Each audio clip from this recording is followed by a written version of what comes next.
YouTube, what's the vibes? It's your man SuavenyV. Here back with another video. Today I'm gonna be checking out General Prince Miller. You know what I'm saying? Yeah, good nigga, good dude. Um, good dude.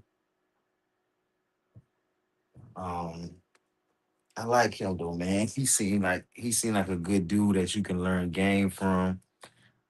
He seemed like he got a lot of wisdom and a lot of knowledge, and he seemed like he ain't nothing to fucking play with. He seemed like a real man.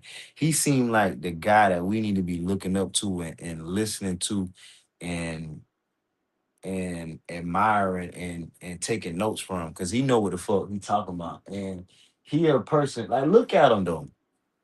He look good. That man did 30 something years in jail. Him and Lou Sims and like them niggas did 30 motherfucking years in jail. I'm 33. That nigga, look at that sweater. Like, look at his hands. Even his hands, bro. His hands, like, he on point, bro. Like, he got the right perfect outfit on. He got the outfit perfect for his age. Like, I watched some of his interviews. I watched some of it, and he be with he say that his cousin, which is um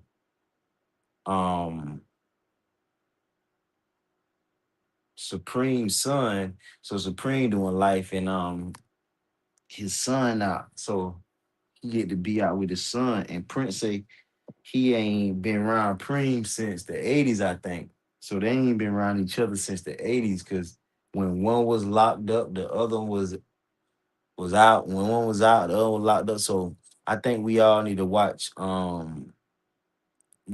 Prince Miller, man, because he makes sense and he know what he talking about. He got a lot of game and a lot of wisdom. And he on the same thing what I'm on, like telling the truth and exposing the fake and the phony type shit. You know what I'm saying? Not saying we just it's just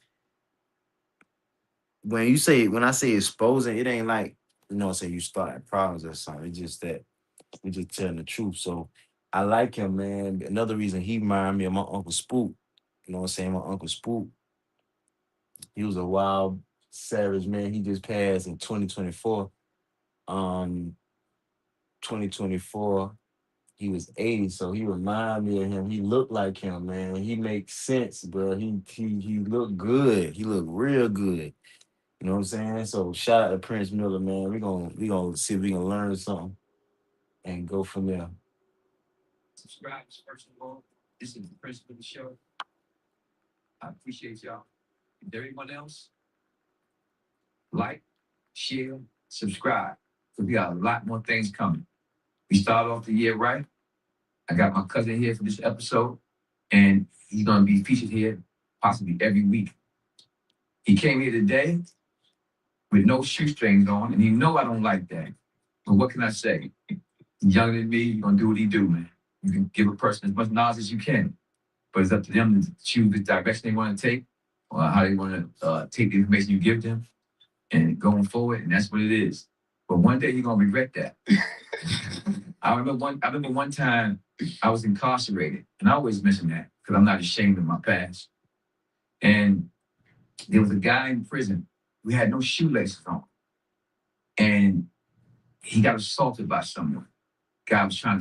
Yeah,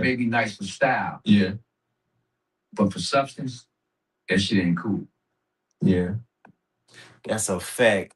And I'm glad he started off the interview like that, because that is so real. So he remind me of Uncle Spook, man, so much. Just for that one example. When I used to be in the see, you gotta understand, he just said something very valuable. He said it might be cool for style, but it ain't cool for substance. I need to look to see what the fuck substance mean, because I ain't never heard a person use that word like that. So one thing about an old school guy and an old head, they always think military, they always think combat, they always think of survival, they always think of what if. No, nine times out of ten, it ain't gonna happen. But you need to always be prepared as a man. And that one thing my uncle Spook taught me to be fucking prepared, nigga, no matter what. Like he used to carry a stick with him, knowing damn well nothing ain't gonna happen. Well, we knew nothing ain't gonna happen because where we lived at, we lived like on a basically a private road, you know what I'm saying, nothing but field, but you know what I'm saying, a lot of people around, but it ain't no violence and no wrong. It ain't too much going on. So um it ain't too much going on. So we used to be like, why you carrying a stick? But he always was the type to be ready for war. So how I can relate to Prince Miller saying about no laces and they don't like that. I knew he was gonna say that when he started telling the story about the penitentiary and them laces. I knew he's gonna say you weren't prepared for war. So one day I'm like in the third, fourth grade, and I'm a kid. I'm probably like 7, 8, 9. And the way I stayed at right across the street is my grandma's house. I could throw a football from my crib to my grandma's crib. So my uncle Spook, he lived in New York, but he used to come home down south every year, sometimes 2 years, 2 times a year, 3 times a year. So when he used to come home, and so now he at my grandma's crib, I wake up in the morning, go to my grandma's crib early in the morning or whatever. I'm a little boy, and I go to walk over my grandma's crib with my bedroom shoes on.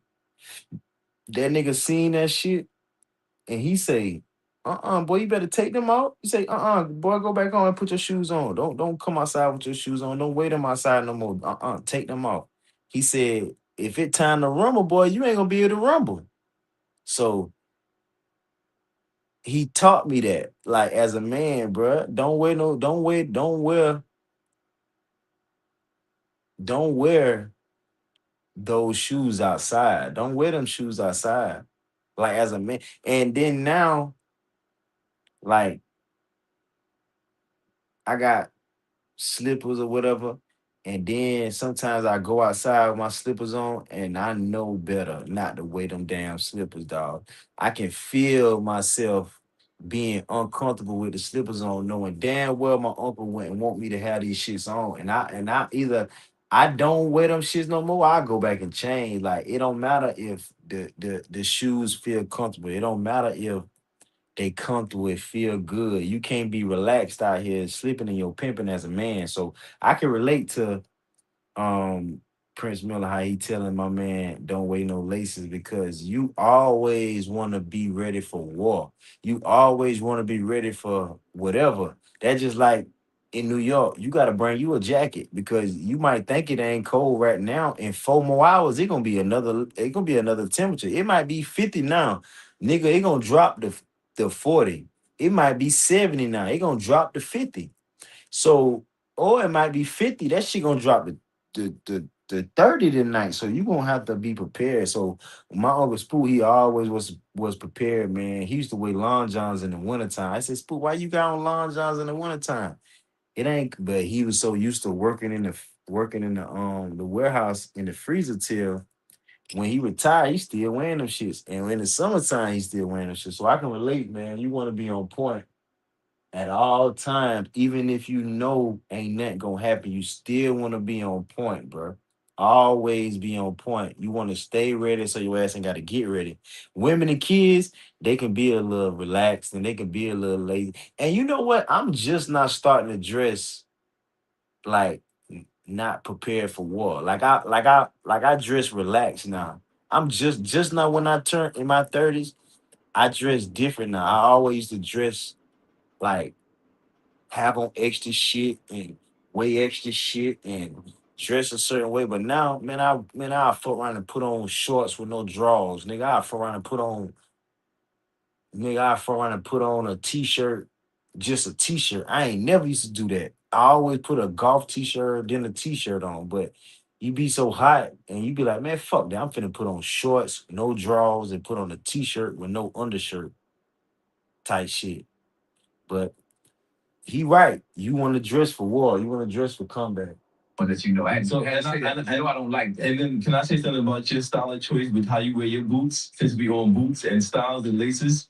And we're not on that. Oh, But no, I don't like that. But I don't even think they're gonna see that. Go ahead. yeah, yeah. Not they can see it, but You gotta. If I gotta take advice from you sometimes, which I have no problem doing that, you also gotta take advice from me, right? So you wear your boots like choked up all the way to the top, as if you think you're gonna be in combat or war every day. But that's how it is though. You can't tell no warrior that really went to war, that really live a life of war, to untie they damn boot. Cause my uncle Spook was the same fucking way, boy. He got his shit tied the fuck up. Like he had his shoes so tight to the point where when he take his shoes off, boy, they look like a damn banana boat. They look like a boat. You can see the big ass dent in the front part. You can see because they too tight. But he always dressed like that, bro. You can't you ain't got but one time to be caught slipping out there in them streets, and then for the rest of your life, your ass gonna be goddamn be preparing like a motherfucker. So you better be on point. You better be prepared, bro. You're not gonna be in combat war every day. You don't gotta wear your boots laced and tighten up all the way to the. You ready to go to war? Every day is a war, man. The minute you wake up to the time you go to sleep, whether it's a war in business, whether it's a war It's a in fact. family, or whether it's a war with whatever you do, the streets, to me, everything is a war. Yeah. Whether it's making money, how you gonna survive the next day. That's just how I grew up. But yeah, I lace mines up.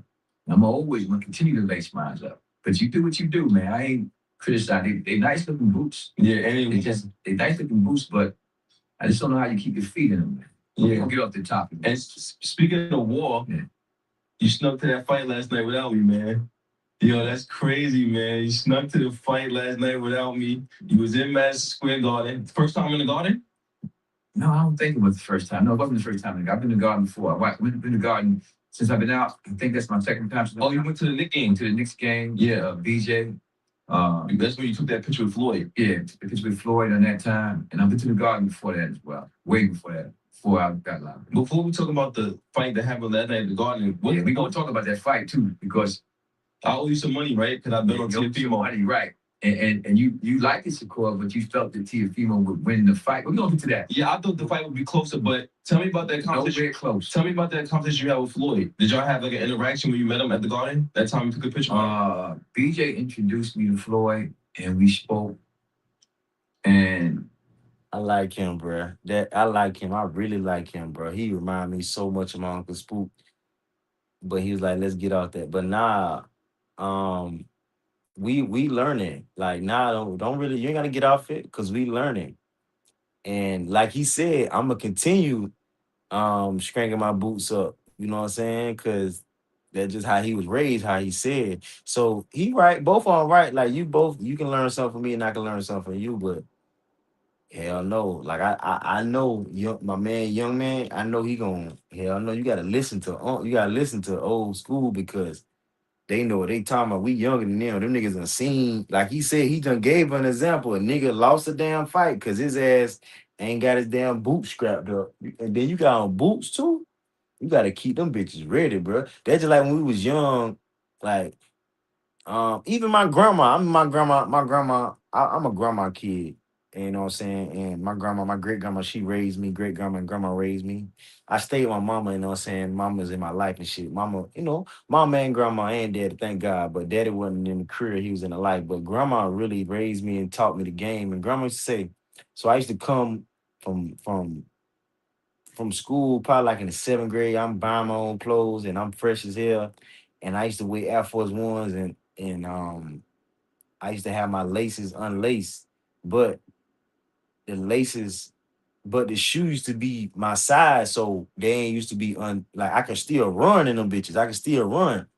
But grandma used to say, boy, you better tie your shoes. Your laces gonna be just as black. She said, boy, you better tie your shoes and something get behind you. You ain't gonna be able to run. She said, something get behind you. You ain't gonna be able to run. I never forget grandma telling me that. And what I used to do, I used to show grandma. I said, grandma, don't fall for the pimping now, grandma. I said, look, grandma. I said, they ain't gonna drag the ground because I got them perfect to where they just above the ground. And she started grinning and she started laughing. Like, all right. But grandma used to just make sure we on point because She telling you, like, when an old person see you, they look for mistakes. They look, boy, you better put a hat on your head, boy. Boy, you better cover up your neck, boy. Boy, you better goddamn such and such, such. Boy, you better got. So she make sure you ready. Boy, you got your such and such. You got your phone. You got your wallet. You got your keys. I used to lose my keys. I had keys since third. I had keys since all my life. You gotta think about it. Mama going to work. I'm going to school, so I had keys to the crib at fucking second grade when daddy left. I had a key to the crib at second grade. Like that was some real shit. Um so the thing is man, yeah, as a young man, you gotta want to listen to the old head because they know what they talking about. I'm glad I like my man too, the young boy, because he's saying some real shit. I like him. Yeah, I like him though. We had a good conversation. He was telling me about how he invested his money with real estate in New York. Um, yeah, so it was a good conversation and whatnot. And he explained to me how he deals with his affairs and how he makes his business decisions and stuff like that. Yeah. So it was a real good conversation, man. You know, yeah, it was a pleasure speaking to him. That's dope. That's dope. So last night in the Garden, when you around what time did you get in? And did you see all the other fights before? Well, before I went to the Garden, I went to we had a sort of like a book signing, like a little party type thing for 3 people, but it was just a casual affair. A lot of good people I haven't seen before. A lot of the OGs there. My man Roddy Bump, who's currently doing a book. You know what I'm saying? It should be out soon. I can't wait to read it. It's gonna be like that, man, because he was one of the really, really original OGs, man. And when people see that book, they're gonna be like highly impressed. It's almost done. I also was there with my man Big D. He's solid, you know what I mean? And it was a pleasure to see him. Get to see him as often as I do.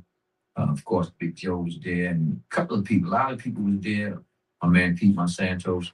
Man, I felt good seeing them, and I had to go there because I had committed myself to going, and They all had books. Everybody now, had. everybody didn't have books. It was really just for 3 people, but other people was there with books as well because I met some people there and signed somebody's book for them. Mhm. But it was more of a casual Get get together. together than almost like a book signing, but it was both. Okay, and then after that, you went to the fight. Went to the fight afterwards.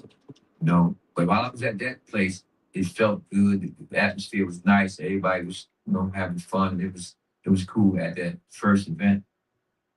Then I would end up going to the Madison Square Garden. Yeah, without me. Without you, just Yeah.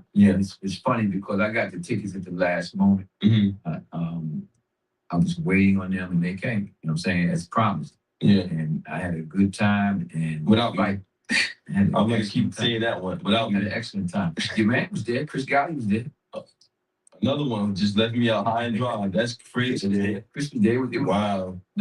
Don't worry about that. There's gonna be more fights and more games. You know that's your favorite line to me. Whenever something happens, you like, man, don't worry about it, man. It's always next time. I tell you what, man. You start wearing strength in your boots, man. I'll make sure you come every time. I can't have you walking with me or come with me somewhere.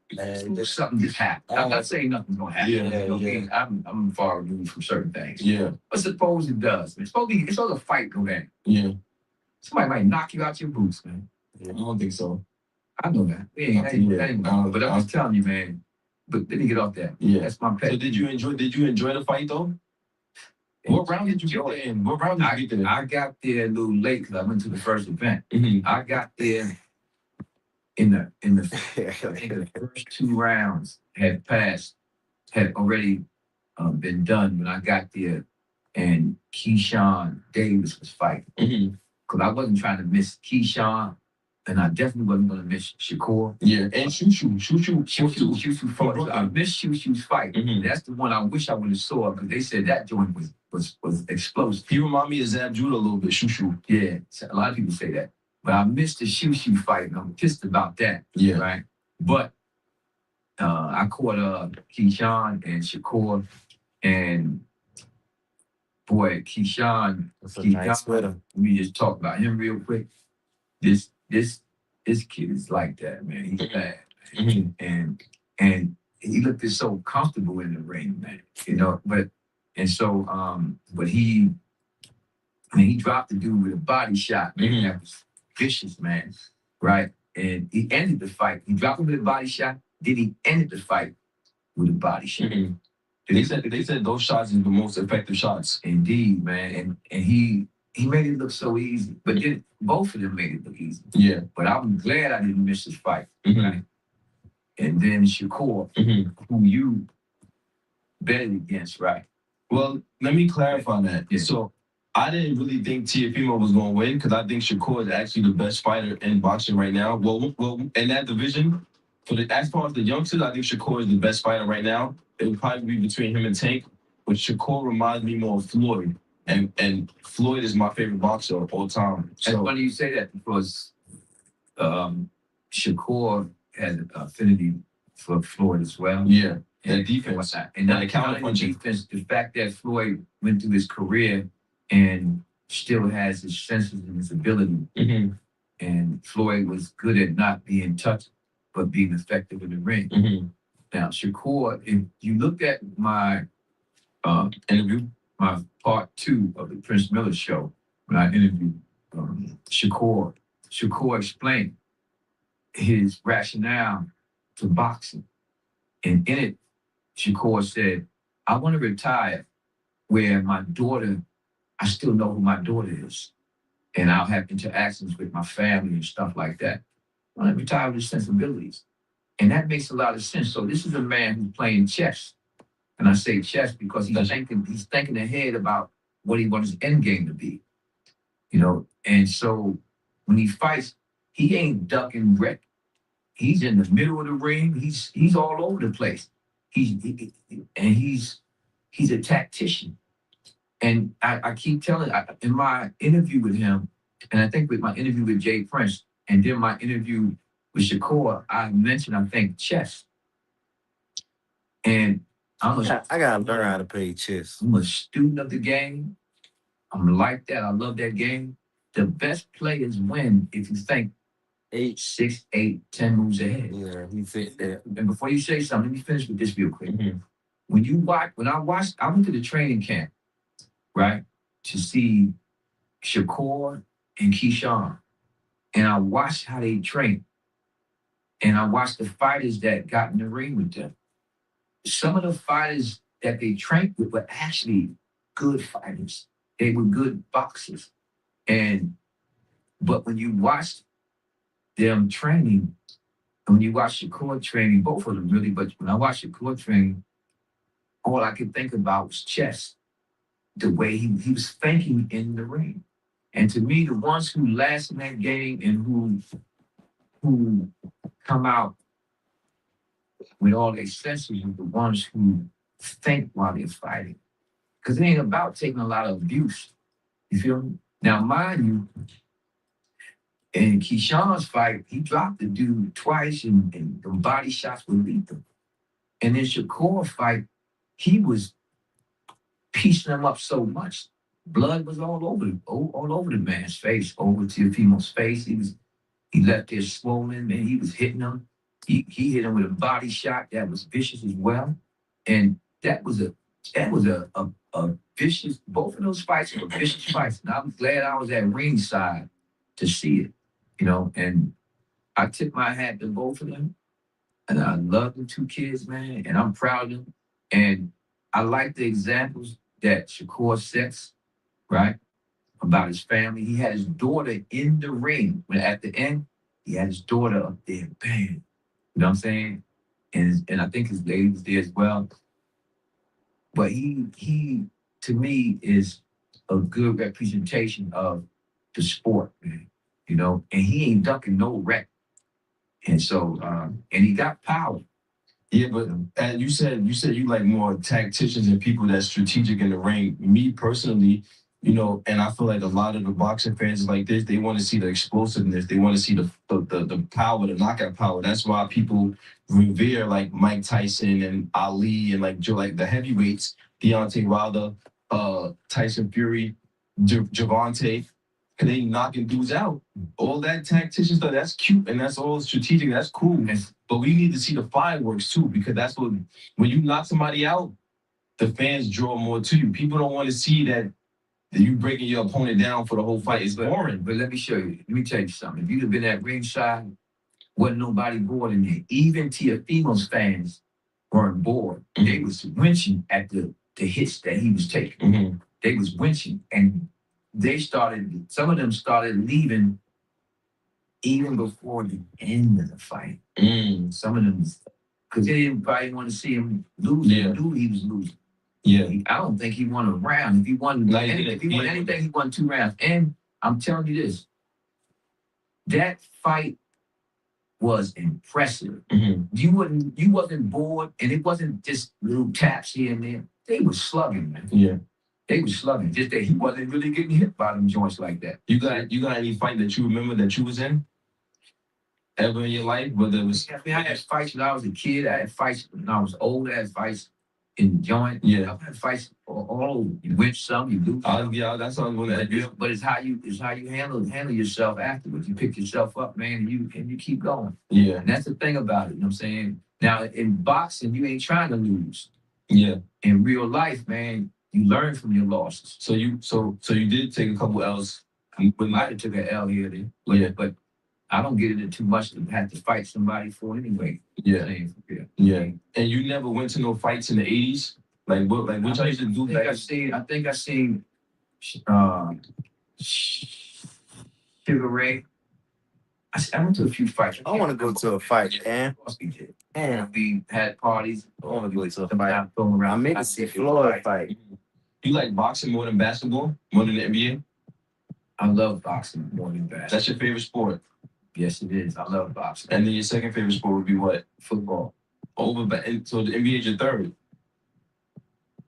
Just give me your top 5 favorite sports, man. Since we boxing, football, basketball, and then what's the last 2? I love tennis. Okay, I learned a little bit. Tennis is hard though. A lot of people play tennis in New York. A friend of mine who was locked up.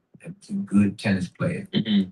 His name. They be playing tennis on the roof, on top of the goddamn roof. God, You talking about fly? What? On top of the damn building? That's Looking at the whole fucking city. You playing tennis? Oh man. Explosive sports. When it be summertime, man, when always they be having. If you know how to play, I think I you said can just boxing. go at a scheduled time and play.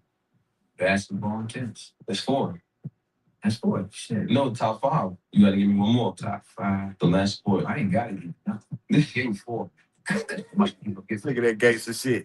Got you. You like to impose your questions on me, man. Only because, just so everybody know, my subscribers mainly and everybody else that follow, I don't go over questions with you. Yeah. Whatever you come with, and that's what it is. And He always said I that. don't care.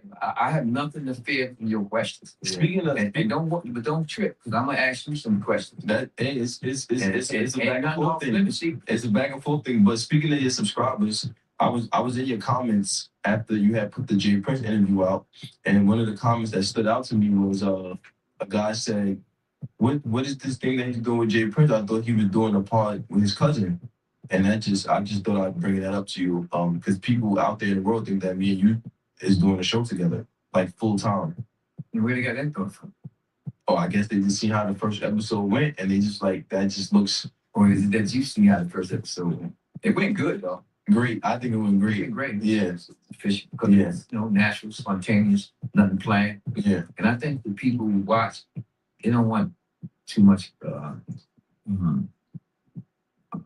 structured speech where somebody's going over questions or something like that. Yeah, they want they want You're offshore. gonna be a regular man. You're gonna be a regular man because you add a different flavor to it. Yeah. You're young, you wear no shoestrings, you wear green outfits. Money Green. Yeah. Money Green. It's one of my favorite Can I colors. ask you a question? Since you Let's see. Right. Yeah. all that stuff in your neck is real. Absolutely. All right. Absolutely. I actually go to your jeweler, Benny, to get a lot of my stuff. Yeah, Benny saw. Way back. Speaking of Benny, the Coliseum. The Coliseum is closing down, man. How you feel about that? Because that's your old stomping grounds, right? Yeah, it's Coliseum, man. It's funny because I didn't even know it was closed. So I'm gonna tell you a quick story about the Coliseum, Queens Coliseum. I heard that's in Queens. I I need to go down there. I need to go down there. I ain't even. It's crazy. I ain't even been to the Coliseum, Queens Coliseum, since I even been in New York. I don't think since I lived up here. But I went to the Queen Coliseum when I was in high school. Boy, that was the best time of my life. Boy, I thank God for that experience. Boy, I thank my cousin True for that, man. I felt like a grown ass man. That was one of the best times in my life. So I always came to New York from the seventh grade on up to go shopping. So my mom took me on a plane for the first time in the seventh grade. And then ever since then, I've been flying by myself. And after that, I started going on the train by myself in high school. I don't think I went on the train. Now I know I ain't went on the train in eighth grade. I know I definitely was going on the train by myself in high school. Um, to go shopping. To go shopping. And one time, I don't know if I flew. I probably rode the train. Yeah, I rode the train. I definitely rode the train because I gotta take my stuff back. So I rode a train to New York by myself there and back. Did I take all them damn clothes back? I think I did. And probably I probably packed some and then sent some. So we went to the Queens Coliseum. And around this time, no. This was my last year in high school, matter of fact. Yeah, this was my last year in high school, matter of fact, because this was when I had the most money.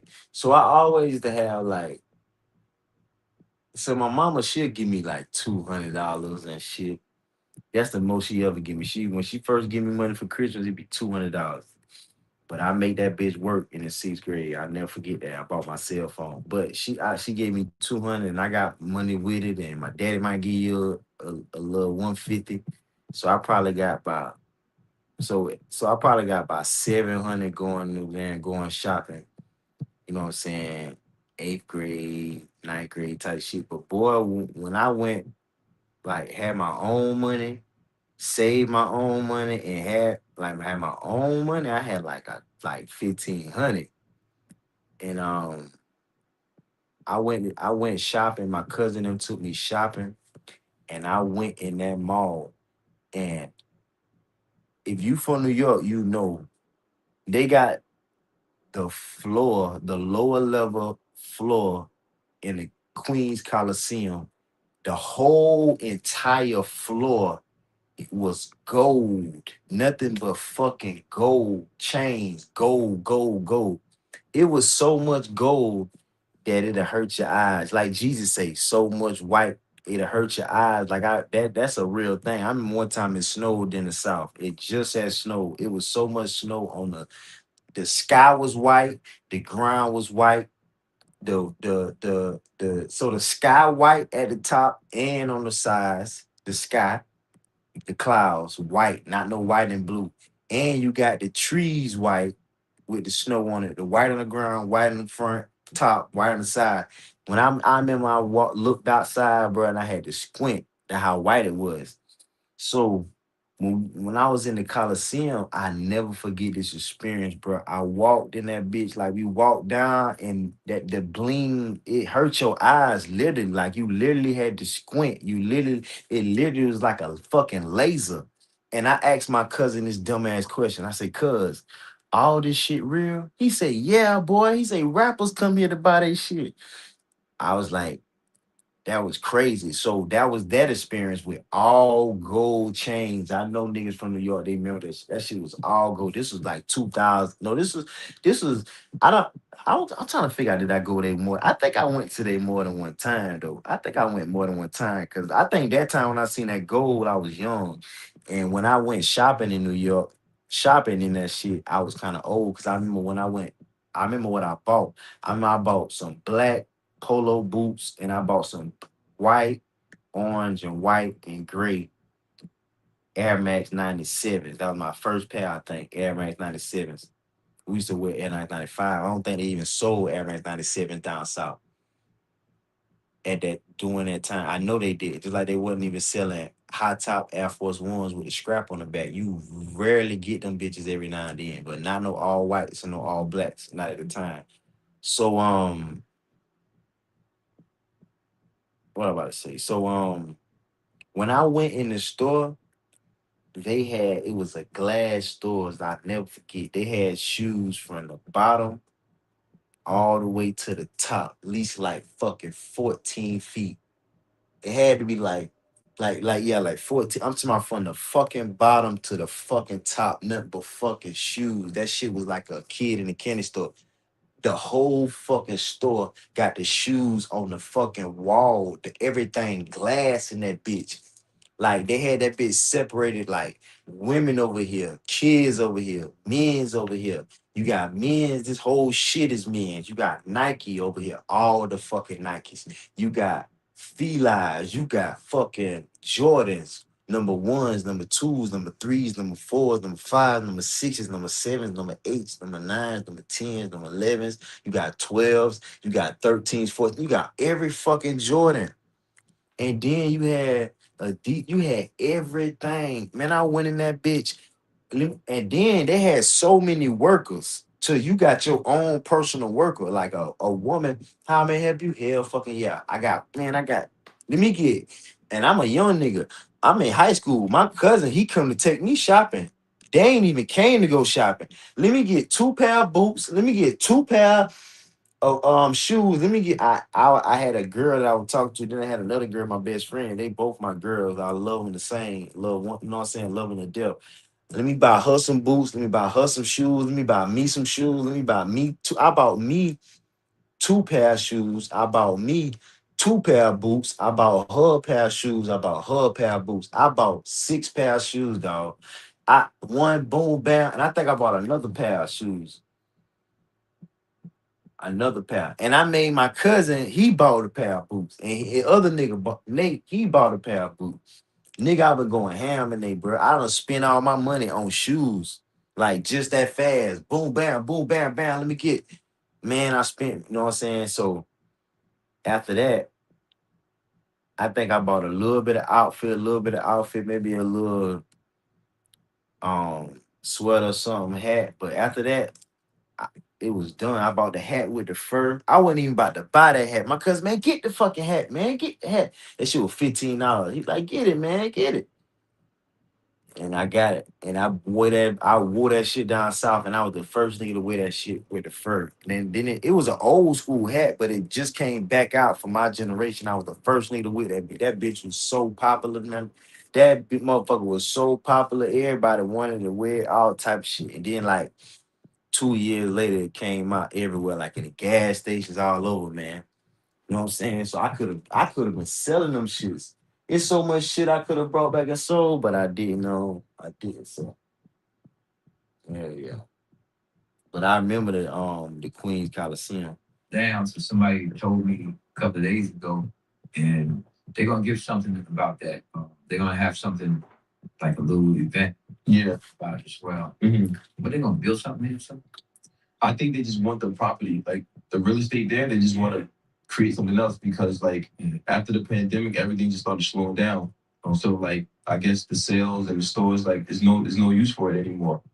But Nah, and trust me, if they closing the Coliseum down, they building something else there that they can make more money off. probably apartment complex, probably luxury apartment building, something like that. Probably so. Yeah. Man. You don't got no stories in the Coliseum from the 80s? I got a lot of stories. I've been up there so many times, man. That's where everybody hung out at. We made that spot what it is back in the days. Damn. You know, for them to talk about it now, we made it. But, you know, those stories, you know, I can't even, you know, compare to my life story. Yeah. This, See.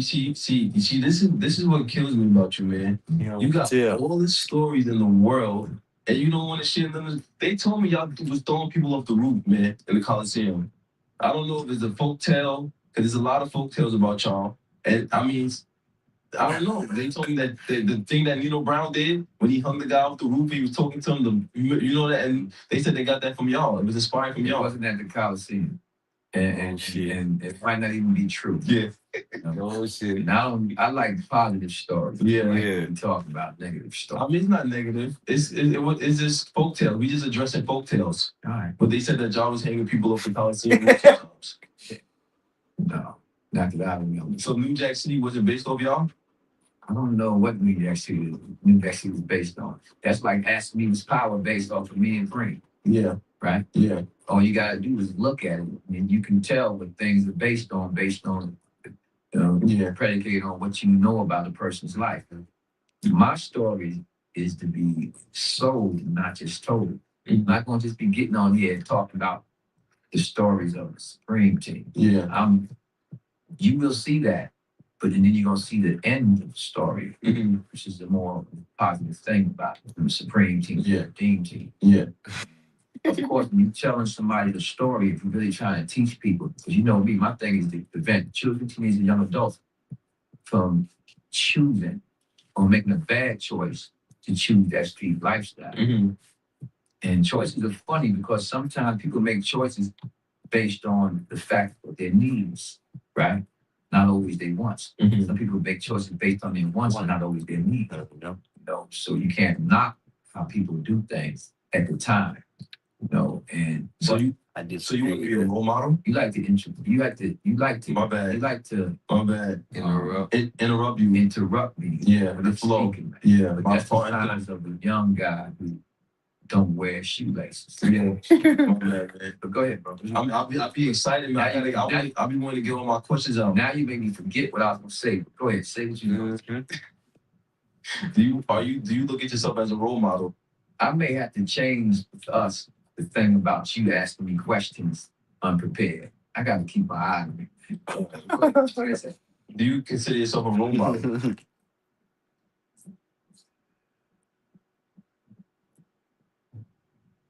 If I consider myself a real role model, I wouldn't even say it. So I can't answer that question. Mm-hmm. That's for people to determine in their own mind, because everybody got an opinion. There's some people who might see me speak on the Prince Miller show and say, why are people listening to this guy? He's an ex-drug dealer. And I've seen a comment or two like that. Mm-hmm. But the overall comments were positive. It was a commercial back in the days that we used to look at, and they would put two dummies in the car. Like, say me and you, right here, right? I'm gonna say you. But let's say you got dummy in one chair, one chair, and one dummy in another chair of a car. They would run that dummy straight into a brick wall, right? And the dummies move around, be broke up or whatever. And then the guy come on there or some words that come on there and say, you can learn a lot from a dummy. So basically in the car, you get to see how people move around and the impact of the crash, right? You can learn a lot from somebody's experience. So if I'm a role model, I'm a role model to someone who can learn something from me, and only they can determine what they can learn, depending on what they're looking for and what I say or what I do, especially since I've been out after 34 and a half years. If there's a person who sees me one way only, it don't matter what good I do, They gonna always see you like, they'll never see me as a role model because it's subjective to that person. right. But if it's somebody who's objective in their life and wants to learn something from anything that he can, he would see in me to answer your question. So I can't answer that question for you or nobody else. So I can't say, yeah, I'm that. It's not for me to say. Mm-hmm. So, do you care how people think about you, how they view you, how they see you? I can care less. I can care less. The only people I actually do care about how they see about me now, and that's because I spent so much time in prison, right? Is my mother and father, and of course my daughter and my grandkids. And that's because I spent so much time away from my parents because I chose that lifestyle. I made a bad choice. I made a choice. And that choice took me away from them. And during that choice, my grandparents all passed away on both sides, maternal and paternal, right? Um, my daughter was 8 years old when I went to prison. She's 43. So of course, how they think about me now, fact is, because if I went back to the streets or went back to the drug game or whatever I was doing and jeopardized myself again, I know they would think of me in negative terms. But they would think that I didn't care about my family. See, not because I didn't, because I always did, even when I made the choices I made and when I was doing my bid. Because with them, they with you regardless. And they doing that time that you calling your mother and father, you calling your daughter, you worried about her, you don't want her to be abused or whatever. So you know you gotta impress them. And so I care about how they think. For me to stand up here and say I don't care about how nobody think, first of all, you couldn't trust me. That's one. Two, uh, it don't even make sense because there's always somebody you want that you know you care about how they think, rather. You know there's somebody that you feel that way about. Then when you meet other people in your life, when you come out, who want to see you stay out and be successful, Yeah. if you feel for them and you got love for them, you care about how they think about you as well. But everything's subjective. But to answer your question, outside of them, I don't care about how my family, outside of my family and my close people who love me and my comrades, I don't care about how nobody think because I can't make nobody think about me in a certain way. They have to made up. see what they can gain from my life or the experience that I went through. Jay Prince said something in an interview that we did, the first interview. He said he don't subscribe to the fact that experience is the best teacher. A person's personal experience is the best teacher. He said you can learn from other people's experiences. Right. And that goes back to you can learn a lot from a dummy. Right. A person can learn from a person's experience. Right. For instance, You ain't got to go through it. 63 years old, and I'm around younger people now a lot. In fact, most of my podcasts are going to be geared towards millennials, Gen Zs, and even generations younger than that. That's where I'm really gearing the Prince Miller Show from. And it ain't even just going to be a podcast. It's going to be a podcast slash talk show slash whatever you see it as. Right. But it's geared to them. So I want to set examples. Right.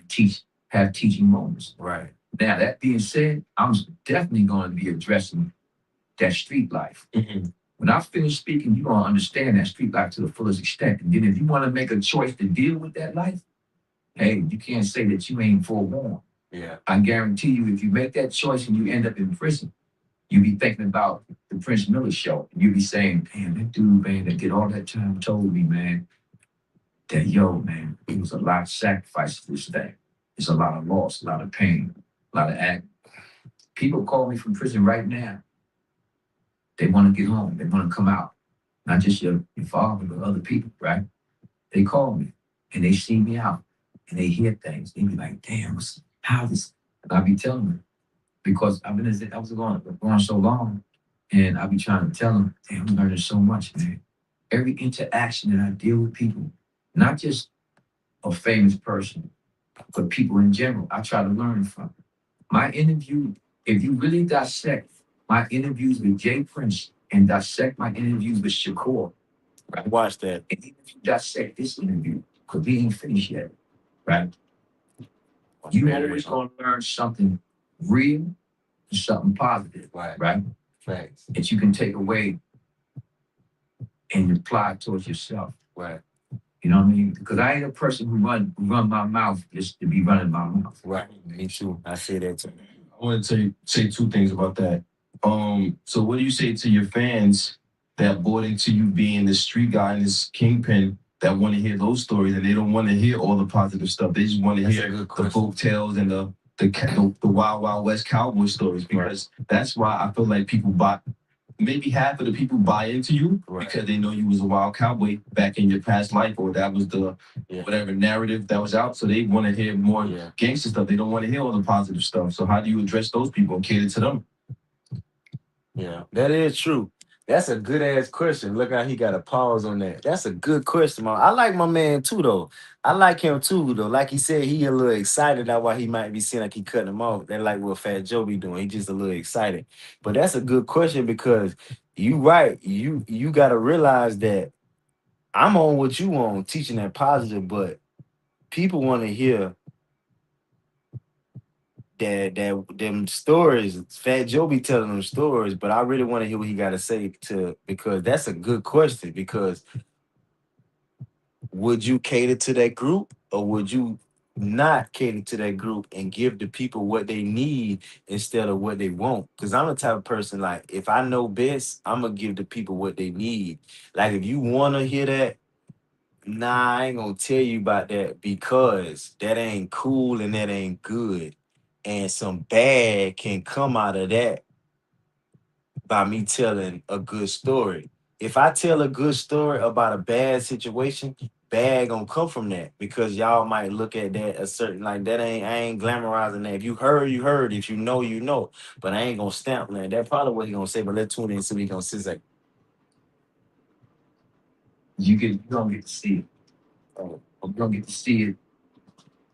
You don't get to see it on the screen. You don't get to see it in the series, and you don't get to hear it from me right here because there will be one segment a week starting next week where I delve into aspects of the street life by showing you, specifically showing you, right? What I spoke about last year, small in a small way. I'm gonna take you through that street life like it's a mirror once a week, starting next week.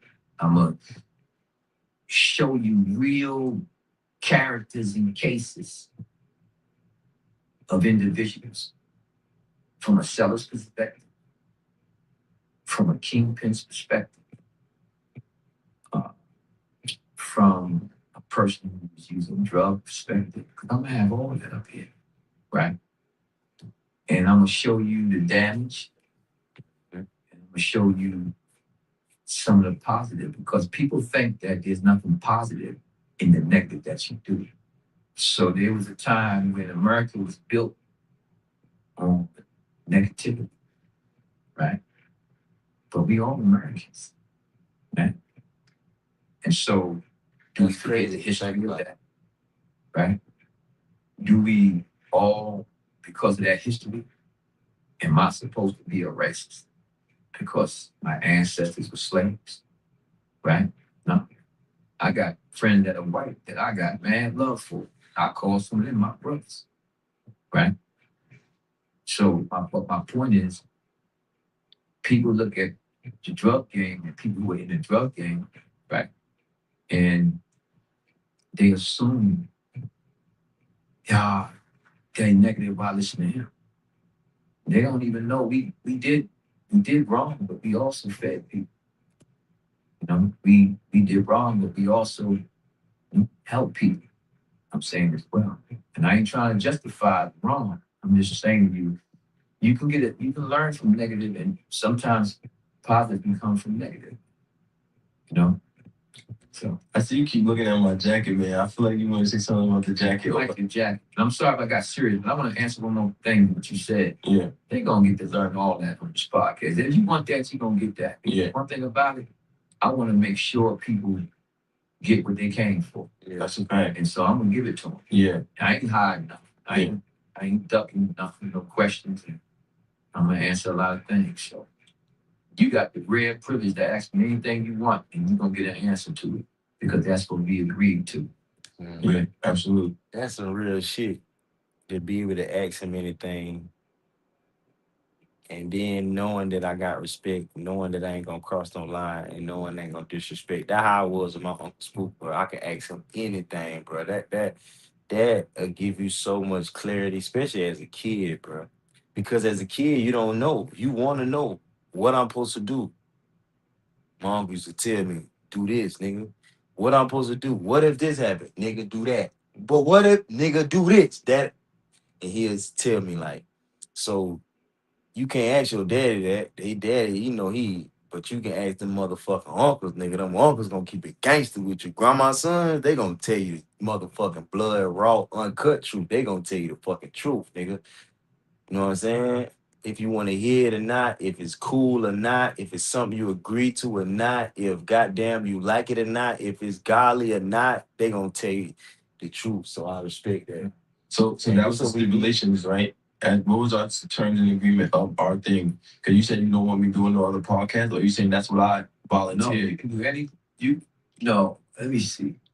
On your brand, we said you ain't gonna do no foolery, right? Facts. That's what we said. Facts. You've been more stable, right? For real, man. But you can't hamstring a dude, man. I really don't care what you do, man. But if you're gonna be up here with me sometime, I can't have you like a fool somewhere else. Yeah. And For sure. sometimes you give an interview, you ain't supposed to be interviewed by just anybody that's one, and you ain't supposed to just you gotta watch what you say, what you put out in the ether. Mhm. You know what I mean? One thing I don't like to do, I don't like to tell no lies to the people. Because I feel like you don't have to lie to nobody. They don't like what you say, you know. So what? You tell them the truth. If they don't like it, then you move on. You know what I mean? I ain't got a lie to nobody. Why haven't you done Vlad TV yet? Because first of all, Vlad had interviewed Sammy the Bull. And I think Sammy the Bull got $20,000 for that interview.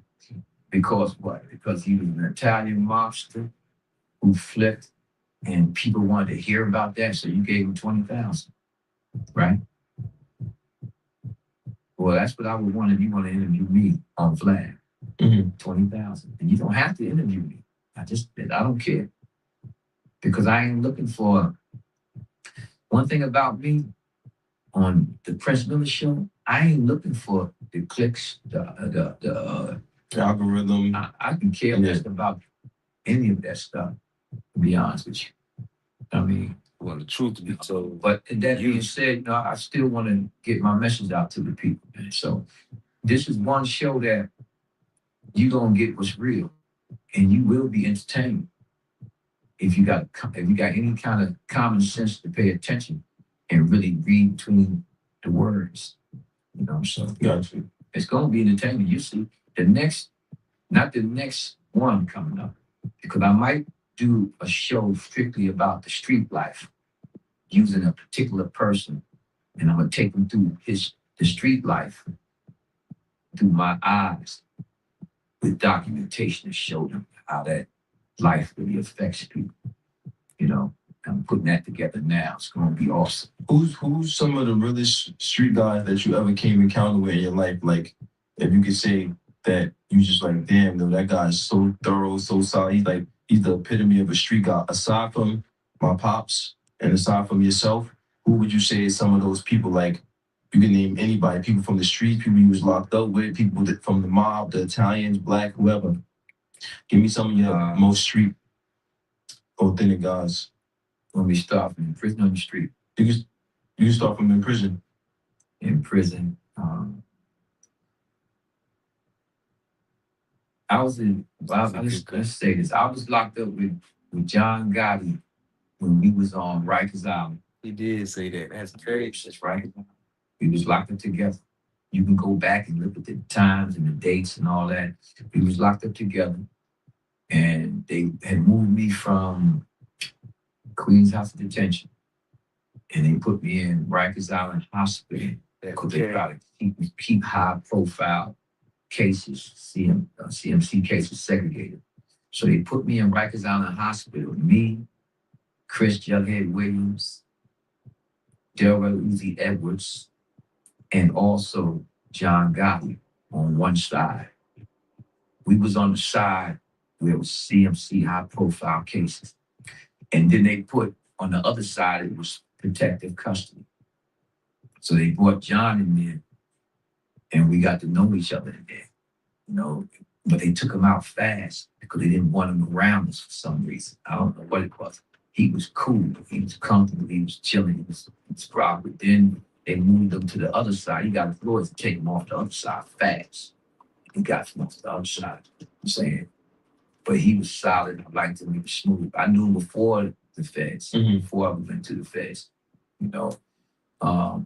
Then you had William Underwood, William Bill Underwood, solid. Uh, I love Underwood, man. It's like to me, he's like an old G, man. Where he from? He's from Harlem. He was from Harlem. Okay. He has a beautiful story. I don't know why anybody's trying to, I don't know why, maybe he ain't trying to, I don't know, but he has a beautiful story. Right? William Underwood was solid. Guy Fisher, I was with Guy Fisher in USP Island and William Underwood in USP Island. You know, I can tell you stories about them.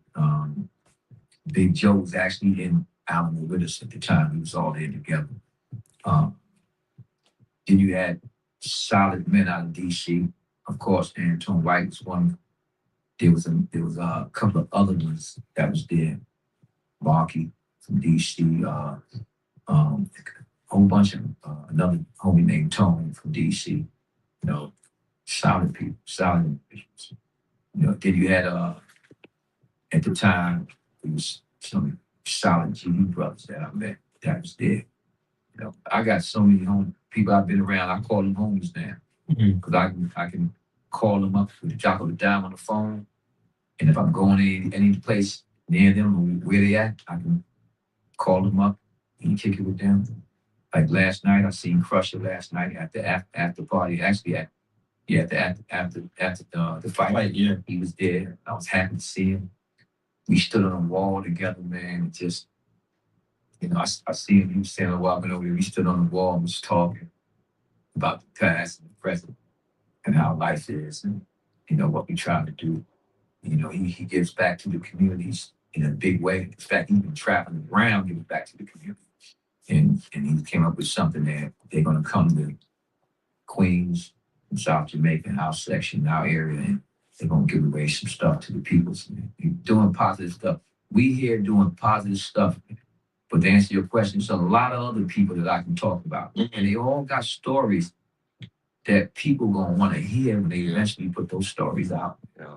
You feel me? You don't like letting new people come into your life. Like if you don't have like a history with somebody, if you ain't go through something with a person, because I see even now the guys that you hang around on your day to day, the people you talk to, is people that you was cool with back in the days. So like you don't like meeting new people and letting them get close to you, or like Well, but that's not necessarily true. I know Cream knew Jay Prince, right? And I met Jay Prince. You know what I'm saying? And I meet new people, you know what I'm saying? And whatnot. But I'm still on your question about the people that you said I met. yeah. But now on the street level, of course, Bump, Big D, you know, it's just a couple of people that I speak Yeah, I about. say Big Johnson. Jughead was solid. Jughead still solid. What was your other nicknames besides Prince? That was the only name that I had. So, They never called you Esquire? oh, they call me Esquire because I know the Lord. They call me Machiavelli. They call me that's Esquire Machiavelli. Besides, I know all your secrets, man. Who dressed you? Did you come up with this outfit yourself this morning? Or like what? well, see, I'm a truth teller. I came at 4 this morning, and I got up and took another shower, right? Changed my clothes, put my sneakers on, I dressed myself, put this on, you know, and If you would let me style you, man, I had your outfits ready for you to go, man. I'm a plain simple person. Yeah, I wear my pants 2 times, 3 times a week, man. If they jeans or something like that, Yeah. no shame at all. As long as my undergarments are clean and changed on that. I say the same thing. It's all about the body being clean, getting clothes. That's what you had. As long as you ain't soil yourself and you've been around filth or worked out in clothes, you know what? You can always kind of, Where you used to shop at back in the days? Like that's a fact. I don't think men know that though. Like you can wear your shit again. Like me being so skinny, you know what I'm saying? Your clothes, I always say my body don't really touch my clothes, so I can wear it again. But like he said, the winter time, like if you wear your drawers and then a few Like I wear one layer of lawn johns, then fuck around and put on another layer of lawn johns, and then you're gonna put on your clothes. You know what I'm saying? And depends on, like he said, what you do and all that. If you sweat or not, boom, you gotta change. If you goddamn been doing this and that, you know what I'm saying, change. But or you can just put your clothes back up. Depends on the weather. You know what I'm saying? Put it in the cleaners or whatever, wear it again, all type of shit. So, but main thing, take your shower every day. Got to take a shower. Some people don't wipe off whatever, but I like to first take a shower because not even just to wash, just to refresh and regroup and recharge. Like I feel like I'm just starting over when I take a shower. Sometimes when I be stressed the fuck out, I just go take a shower to feel better. Sometimes just let the water run on my motherfucking face and let that shit just run, especially in your face for like a minute. That motherfucker just you'll be just straight. You know what I'm saying? But I always said it though. I like my dressing now, just plain, simple, and like you say, change your underclothes. And I love to wear new underclothes. Like I got to have a new white T-shirt, got to have a new pair of drawers, got to have a new pair of socks. That what really fresh is. That's how you get girls too. When you go to girls' crib and you might gotta take some stuff off, and that's your first time really going over there, and she see you clean and prepared and you neat, she'll be able to make a decision. Oh yeah, I'm gonna give him some just by how you handle Yo, it. she go to the city. Red Knox, Dapper Dan, a couple of places. Y'all used to go to Dapper Dan? Yeah, we went out to Dapper Dan a few times. You love Harlem, man. I noticed that about you. You like Harlem, the Harlem culture. I love Harlem. See my man last night too, Praying Man, from Harlem. Gary? Nah, not Gary, my man. Lose. Yeah. Put him up tied. I know you're talking about Blue. I know you're talking about the old timer. Yeah, good. Stop Wayne. Yeah, Wayne, yeah. See Wayne last night at the first event. I wonder what you think about Louisiana. He did that time too. Exactly. Something, yeah. And whatnot. I'll be coming around. I gotta go see Tony from the 40. I gotta catch up with people. Try to see Bum before I leave. I gotta make my rounds before I leave. You be having to make a lot of You know, rounds. so Bump ain't Bumpy Johnson. I got Politicians. Must be somebody I got else. to see a few people, man. Yeah. You're an important guy. No, I ain't important at all, man. I'm just trying to find my way. Why you be trying to be so modest and humble, man? It's okay to do that sometimes, but you an important guy, man. It's okay to. It's all right. Man, you got nothing else to talk I got a lot. I'm trying to ease you into it, man. Pause. I'm trying to ease you into some stuff, man. I gotta get you in your flow, man, your rhythm. Are you in your flow? Because you seem to be more. I'll wake up in my flow. I was up till 4, right? Yeah. I'm tired, but I'm so relaxed right now. Ain't bothered by anything. I'm probably look more relaxed than you, man. You look like you trying to ask me something, or you worried should you ask? You done ask me all kind of stuff, but you got something in mind, man. I'm just a student of the Give them game. what they want. Yo, I'm a student of the game. I like the most. To me personally, like all that positivity stuff, like I agree with you on that. But me personally, when I'm watching an interview, when I'm tuning into something, I want to hear them stories, man. That people be like, wow, that really happened. Oh, this happened. Like I'm more into I like action What you stuff. want to hear, man? What you want to hear? You used to drive around in a bulletproof BMW. No, that's a lie. See, I told you, I don't lie to the people. Yeah. But they put that out there that he had a bulletproof. And I'm going to tell you the story. I never had a bulletproof BM Mercedes. I went to San Antonio, Texas, to Executive Armoring Corporation to get a BMW bulletproof from head to toe with an electric shocking system, run flat tires, the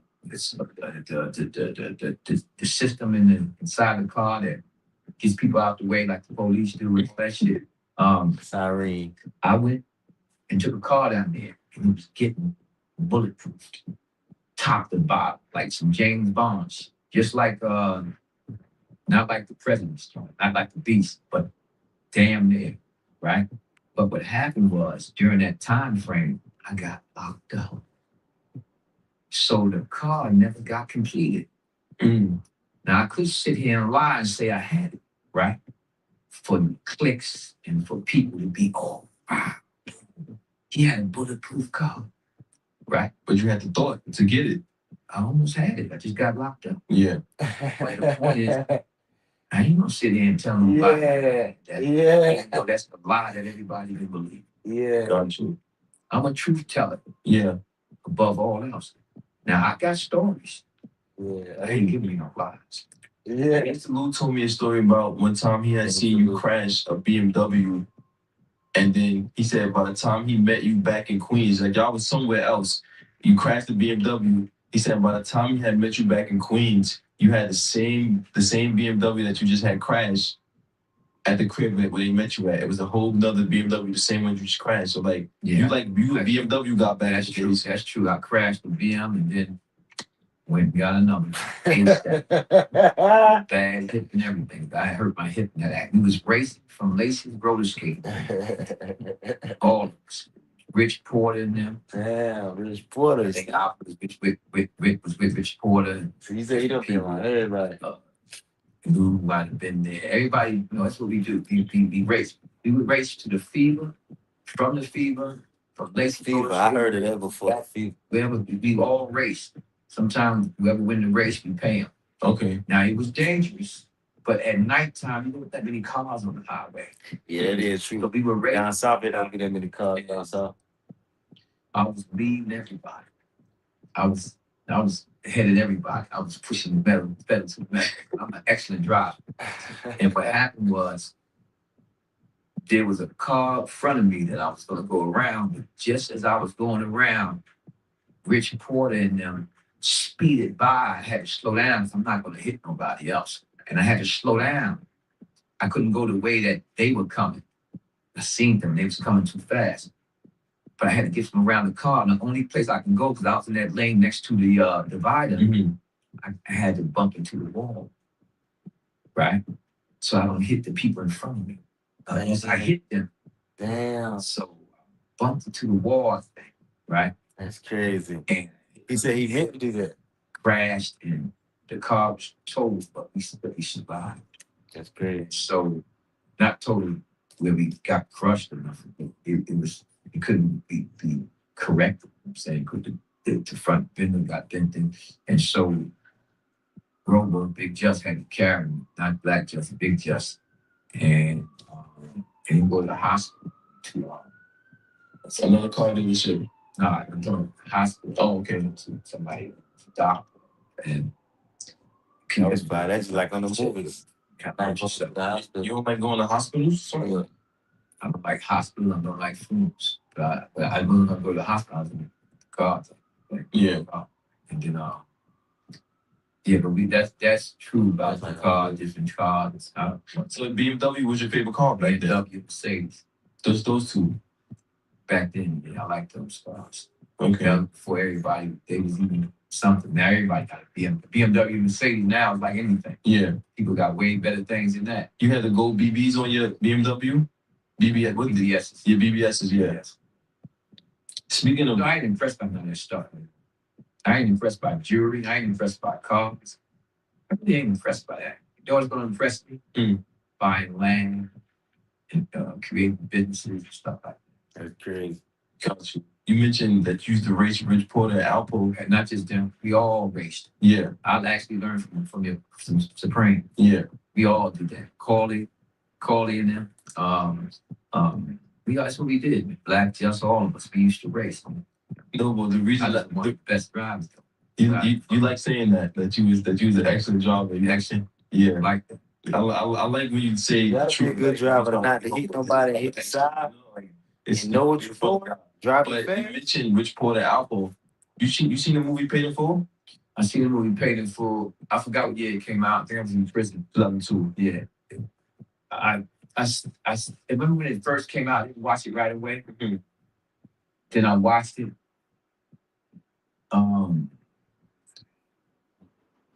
Hated them. Want to know the truth? Hated them because I don't think it was told accurately from what I know of them, but I wasn't a part of them, so I can't say completely. I just know enough to know a little things about it. You know what I'm saying? And what stood out to you that wasn't told right? And the move that you can remember when you I was call. thinking the same thing. Tape was told through, I think, someone else's AZ. It wasn't told through Rich Porter's eyes, because of course he's dead. Mhm.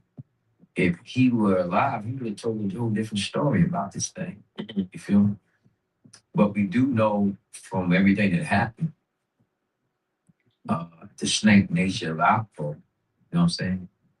And I think I forgot, I had an interview, and I mentioned in the interview about a situation where Rich Porter came to Baisley Projects. Black just brought him there after the kidnapping of his Brother. little brother. And he came there. And he said he He fought the copies dude. of the tape because he had a duplicate copy of it. I think his name was His Preachers. original copy, I think they had the mother had to give it to the Lord. They were trying to get her son back. But he had a duplicate copy of the tape. At least I think it was duplicate because either he bought the original or the dupe. I would assume it was the dupe. I would assume he came to us second because the police was already staking things out. So what happened was when he brought the tape to us, we got to the car. It was me, Teddy, they call him my Cody, Black Just, and Rich Porter. And we got to a car, got into my BM, and we played the tape. And we all got quiet. We was listening to the tape, listening to his little brother. He was hysterical. He was in shock because his finger had been cut off. And I'll never forget it because he was crying. He was hysterical. I was listening to that joint and shit touched me. It was vicious. It was just vicious to the ears to hear the kid crying like that. Been paying him the money, paying him the money. So after the tape, we spoke, and I told him, I said, yo, man, you know where you either live or where he schooled, who you think was close enough to know that. And the reason why I asked him that is because back in the days, my house, where I lived in Queens Village, I didn't bring people by there like that. I didn't have a lot of people there. My family was there. That's not for everybody's business. That's in that street life. Because people in that life change with the currents, right? Unless they have such a bond that they would never cross certain lines. And you can't say that about it. So I asked him that question, and he said, man, he couldn't think of it. I said, what about, I said to him, what about you? Anybody in your family you think would play games like that? But he said, nah, I never would. That would happen. And at the time, I wasn't insinuating that. Asking you got to go through everything.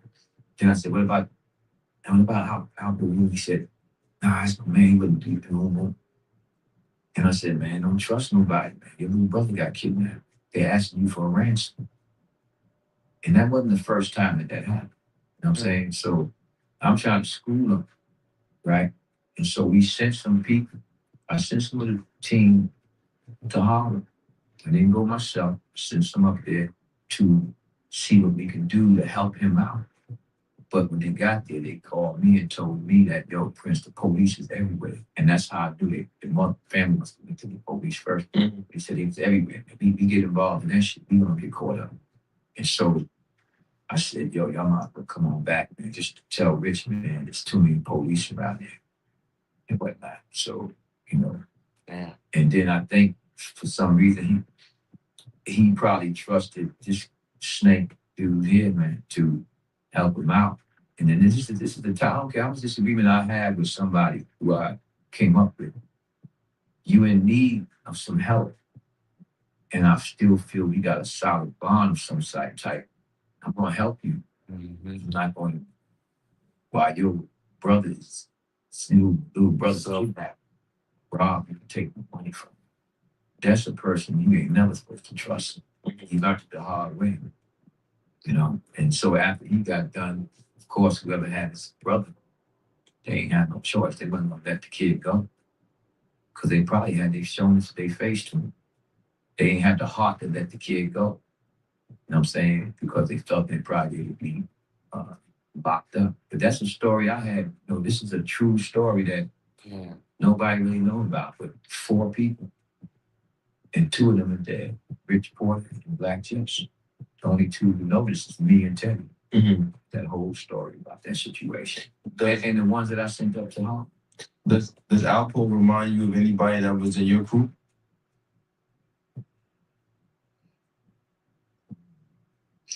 We didn't have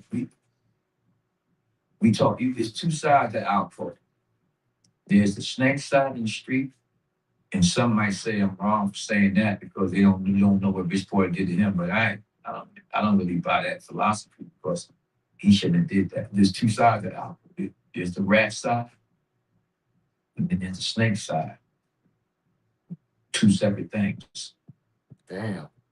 In his case, You a rat and a snake? but it's all Dang. tied in one. You got some rats who ain't killers like that, like Alpha was. But he was a snake, a killer, and a rat. Well, what I'm saying is that That's a dangerous guy. That's a dangerous guy, boy. That's a motherfucking dangerous guy. but were not dangerous enough to kill you. Dang. They kill you on the stand. Remember that joint Jay-Z said? What's the name of that song where he said, You famous, if I kill you. he took the stand and killed him from the stand, basically. It's a rap song. In fact, because I don't remember it, I'll come up with it later on, right? I forgot the name. But anyway, Jay-Z sung a song about a dude getting on the stand and killing from the stand. You got some dudes who will tell on you, but they would never do nothing to you physically. Then you got some dudes who will tell on you, but will still do something to you physically. You feel me? That's the reason why you got some dangerous rat individuals that will hurt you. That's why I stay the fuck out the streets. So Hell no. props or telling you Yeah. push you in jail or give information to the I'm a police. good nigga. Play fair ball. The mob dude, I don't remember his name. I think Y'all can have that shit. Yeah. I'm just trying to see what you thought. You don't know a lot, man.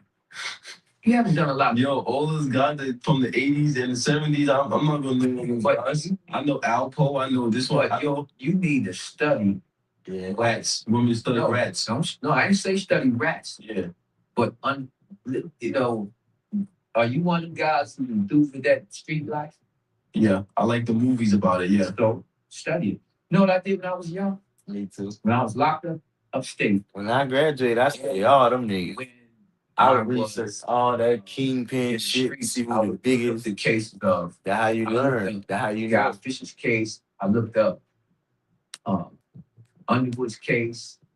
I looked up all the mob cases back in the days. I went so far as to study Murder Incorporated. Was you home or was you in jail when you did that? I was in prison. I mean, so I studied. there you go. I studied all the mob. I had every case. I would study those cases. Right. But you see why you But I studied was it though. in that life. There you go. And I was coming home to that life. I'm a good guy, man. Exactly. I'm into fashion. I study fashion. You into fashion and you into wearing those yeah, fashion. Yeah, for sure. I can wait. I want to wait to see one day you get into something and you ain't got the shoes. I don't want to see that happen. I'm gonna call you after this done, like your cousin. Get back on what we was talking about. That question. Yeah. And what was the question about Alpo being the snake, a rat, and a killer? And how dangerous he was. Oh, he wasn't dangerous to me. Right? Yeah. He was dangerous to Rich Porter. Rich Porter was a good hustler. He was a good guy. Rich Porter wasn't no killer. Mm-hmm. And he couldn't see certain things, I don't think, right? That are solid, even solid. There's certain elements of the street life, man, right? Let's talk about that for a minute. There are elements to that street life, right?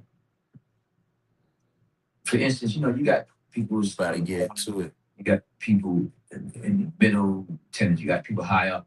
It's elements to the mob life, right? So the point is, we can talk about that, but you got elements to the street life.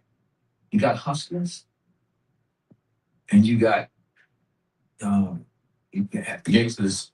gangsters. Rather, you have gangsters, and that, and just so you know, just because you got a gun, and just because the people could do something to you with a gun, don't make you tough. Don't make you a gangster. Don't make you none of that stuff. For real, you got cowards with a gun that can kill you, and that don't make them a gangster. Even having a gun don't really make you a gangster. You see, but the point is, you got elements to that life. There's layers of that life, right? That you can see the difference in people. You can tell the difference. It's hard for me to just describe what I'm trying to say. I get it. I'm following it too. Lorenzo Fat Cat niggas. Let me pause it. Yeah, it levels to the shit. You got some people like this. How I knew. Like, okay, let me say this. I remember when we first graduated and we was like, yo, we gotta get some fucking money. We gonna work, make that minimum 7 to 25. We gonna keep that job, but we gotta make us some motherfucking money. And we already blowing weed, so you might as well sell out your sack. Then it got to the point where, man, we might as well buy a bigger sack. And then it got to a point where you gotta keep up your habit and you gotta keep money flowing.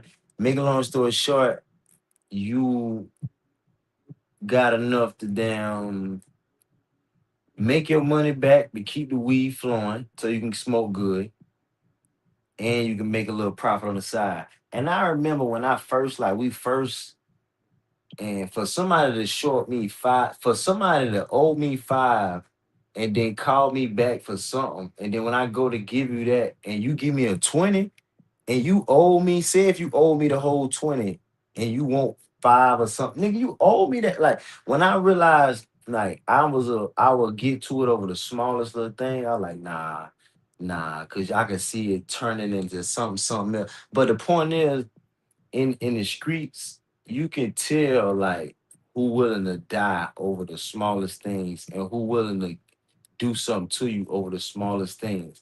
And I kind of felt that and I was like, nah. And then I seen that in certain people, and then certain people you got like, we don't want to get into no shit. We want to just make our money, make it back home.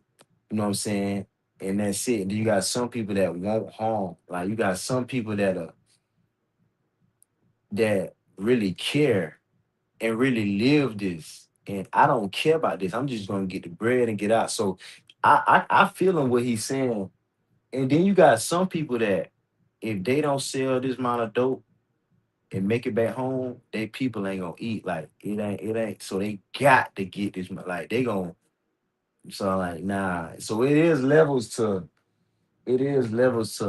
people in the streets when it comes to that danger though. I seen it. You got some people that they mama is with them doing wrong. You got some people who hiding it from their mama. You got some people mama don't mind. You got some people mama, you know what I'm saying? Some people mama let you use their car to go get to it. You can trap in their car. Some people it's different. So when you got a person that they mama was in the street, they daddy was in the street, and then they in the street or they people was gang banging and they daddy, they gonna automatically go a little harder than you. Right. People might be got a job or regular. So it all Like his life, he was I young seen and that he shit. grew up. And that shit ain't for everybody. It's a grimy thing. He I realize I ain't grimy. What the fuck I'm in the grimy environment for? learned a We lot gotta find a about way to make street some money life. another way. He was a thug when he was young, right? And you got some In and out of another thing, you got some people was outside doing wrong in the streets since like 7, 8, 9, 10. You got some people probably made their first sale at 13. You made your first sale at 15. They made their first sale at 13. 2 years is a long time. You can change your life in 2 years. You can hustle for 2 years and don't have to hustle no more. So 2 years, somebody got 2 years up on you. That's a long time. So I remember that too growing up. You got some people been doing that shit. They whole family into that shit. And you just your one man. So, some people have advantages over you. Off of stuff like that. He was born in Alabama, moved to Queens, you know, and he Alabama passed out.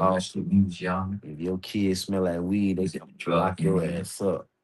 You know, he worked for a guy before, and he moved up, and he got his own, and then he became an informant. Then he became a rat. He was a confidence informant, a rat, and an informant. All in one thing.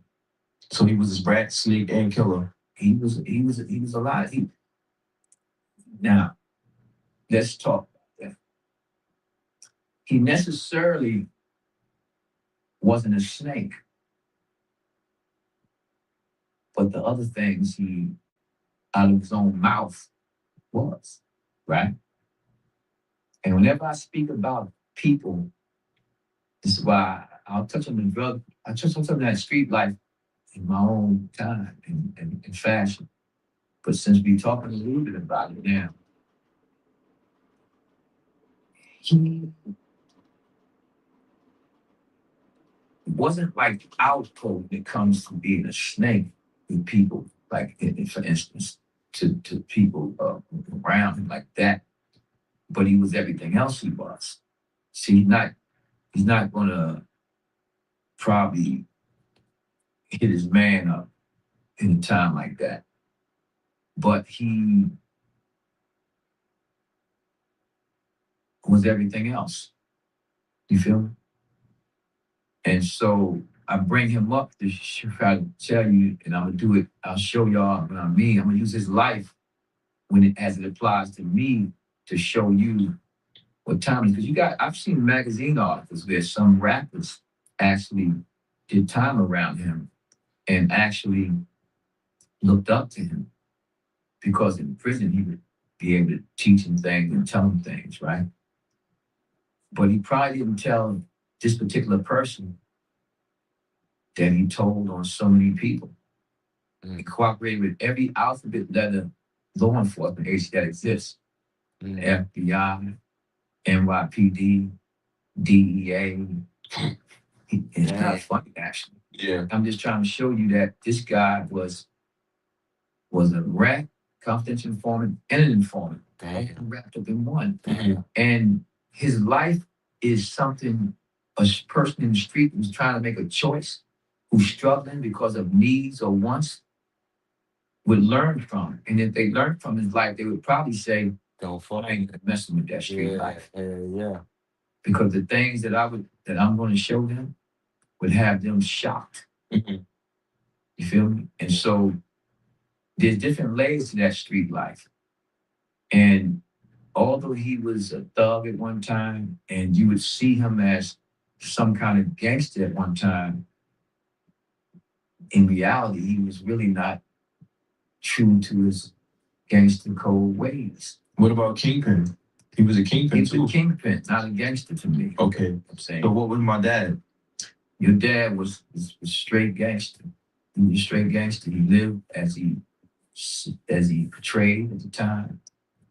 And he never told on nobody. He kept it real with himself, kept it real with others, solid, And Cat loved him, as a matter of fact.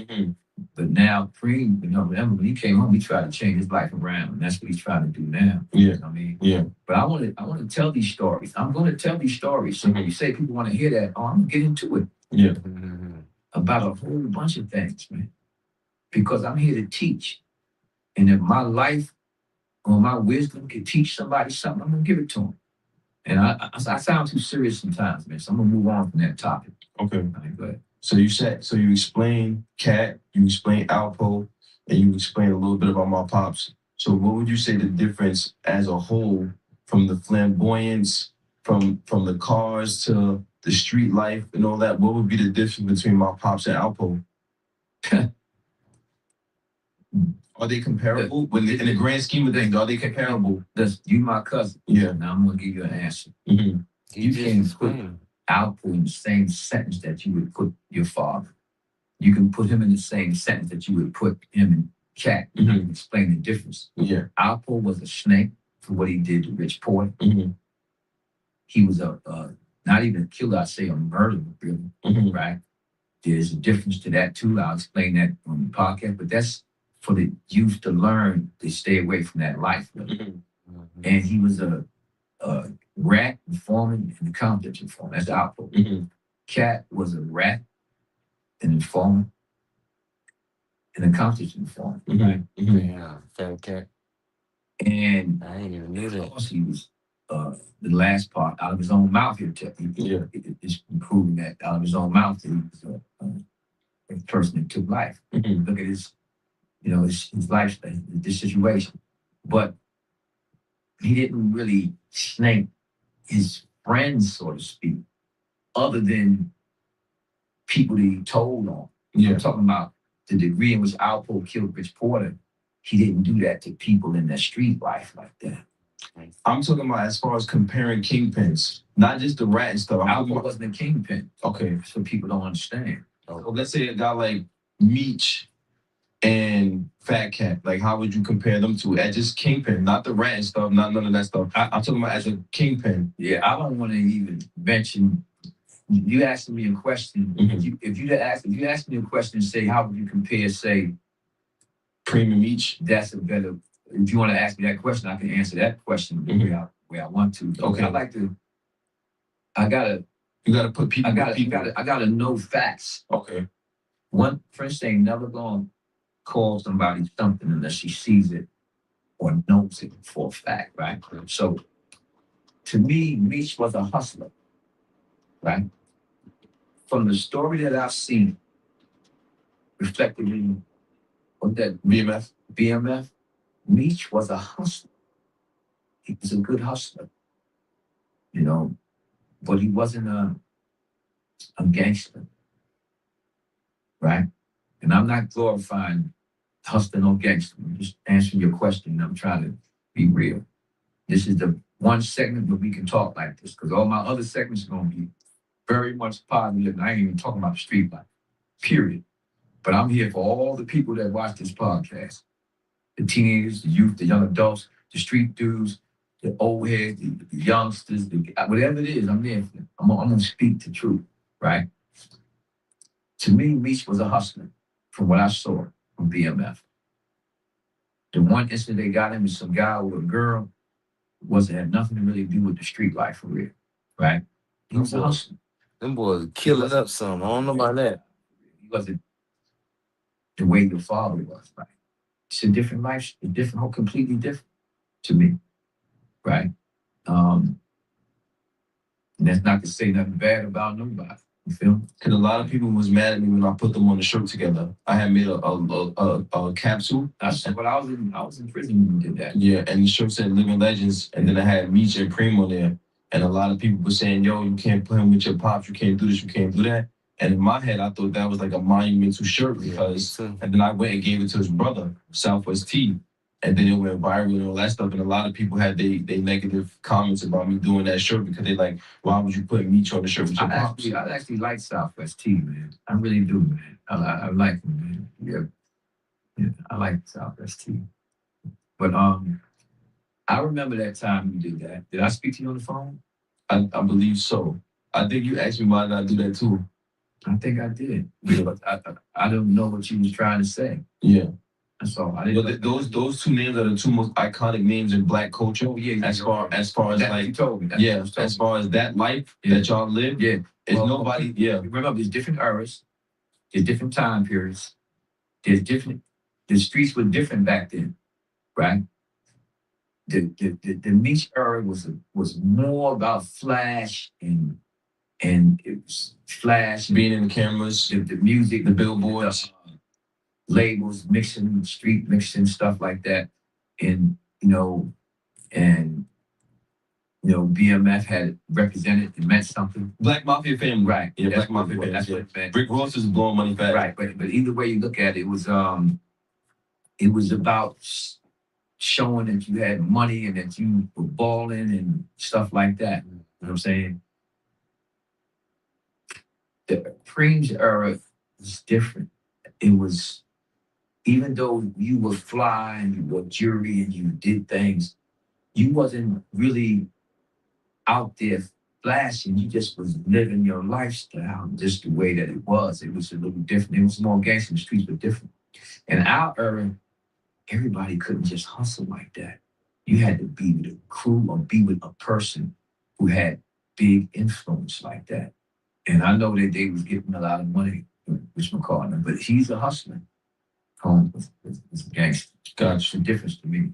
Now that's just my opinion. Mm-hmm. And that's saying nothing bad about him or him. Mm-hmm. I'm just talking in general. And to end it off, what would you call yourself?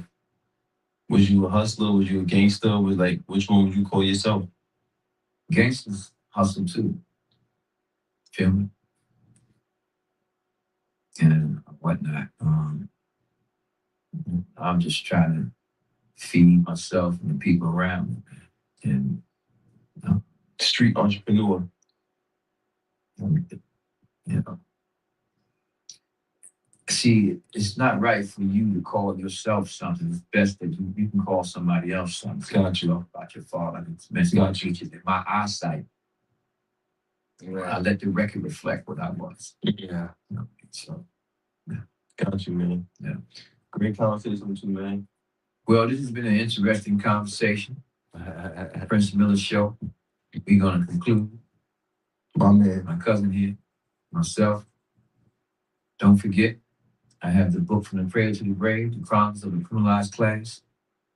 It will be in hardback and softback within the next few weeks. In fact, the softback should be out next week, Wednesday, Thursday of next week. I will fill you in on my Instagram page. I have the current first episode of the Prince Miller Show. First and second episode. The first episode with Jay Prince. The second episode with the champ, Shakur Stevens, which was a beautiful, beautiful I gotta check that. conversation about families, goals, legacy before he won the fight. In that episode, he had a hat on, 25-0, and he was 24-0. Mine. So you want to see that episode? And so subscribe, like, share.